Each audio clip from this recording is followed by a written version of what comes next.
Le geste est doux, presque paternel. En séjour de travail à Kanyamaka CC, le commandant du service national inspecte les premières pousses de la saison.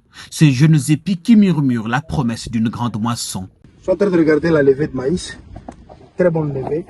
Je suis en train de voir aussi la population par hectare, m'assurer que le semoir a bien planté. Alors il y a des ratés, on répond? Il n'y a pas de ratés. Si on a même un taux de germination de 95-98%, c'est déjà bon. Ici, 50 000 tonnes de maïs sont attendues cette saison et chaque plan compte. Le général le sait, la terre ne triche pas et il rend ce qu'on lui donne.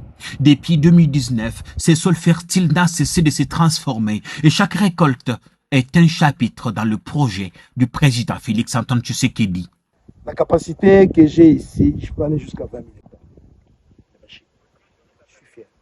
Pour cette saison, vous comptez arriver à combien? On fait 10 000. L'année prochaine, 15 000. L'année qui va suivre, 20 000. Avec une estimation des récoltes de... Cette année, 50 000. L'année prochaine, 75. L'autre année qui va suivre, 100 000. 100 000 tonnes d'ici 2 ans. Mais Kasongo Kabwik ne compte pas s'arrêter là. À 65 km de Kanyamaka CC, le site agricole d'Nsakadi l'attend. Un ancien projet du ministère de l'Agriculture devenu cimetière de machines, tracteurs cannibalisés, hangars éventrés, équipements rouillés, jamais utilisés, malgré des millions dépensés. Mais plutôt que d'accuser, Kasongo Kabwik répare. Ces remorques ici, jamais utilisées. Ces charrues, jamais utilisées. Il y a regardez tout ce matériel qui paraissent comme des mitrailles. C'est des équipements tout neufs, mais jamais utilisés. Ça devient comme de la mitraille. Il y a des millions de dollars de temps. Grâce à son plaidoyer, le chef de l'État a confié au service national la gestion de ces sites stratégiques avec ses 2000 hectares. Première mission réussie, réhabiliter les 65 km des routes qui mènent en Sakadi. Les initiés le savent, sans route, pas d'agriculture. Ici, nous sommes sur la nationale numéro 1. Cet endroit, on l'appelait rendez-vous.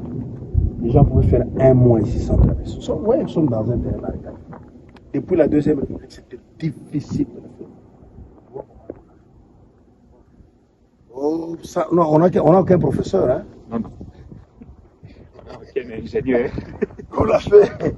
Comment vous faites pour relever avec brio autant de défis, en général? Vous savez, la volonté, elle dépasse tout. Vous pouvez demander aux riverains, ils vont vous dire c'est quoi qu'on avait comme problème ici. C'était le point le plus chaud. Même les gens qui quittaient les Kassai ou les Katanga arrivaient ici, ils oubliaient. On peut faire un mois ici.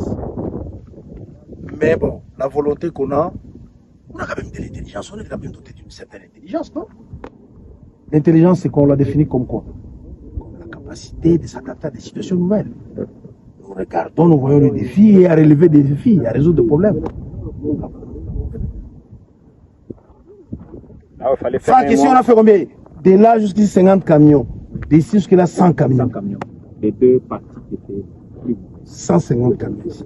Moellons. Nous, on a compris qu'il fallait mettre des moellons parce que les moellons peuvent faire passer de l'eau.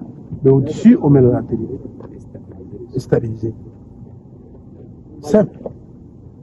Et comme il attend une production intense, une minoterie et 3 vastes silos sont en cours de construction. Les ingénieurs chinois trouvés sur le site travaillent sans répit. Avec une production doublée à chaque saison, Kanyamaka CC n'est pas un mirage. C'est le laboratoire d'un Congo qui veut nourrir ses enfants. Et tant que la sémence tombera entre les mains des hommes des devoirs, la moisson ne manquera jamais.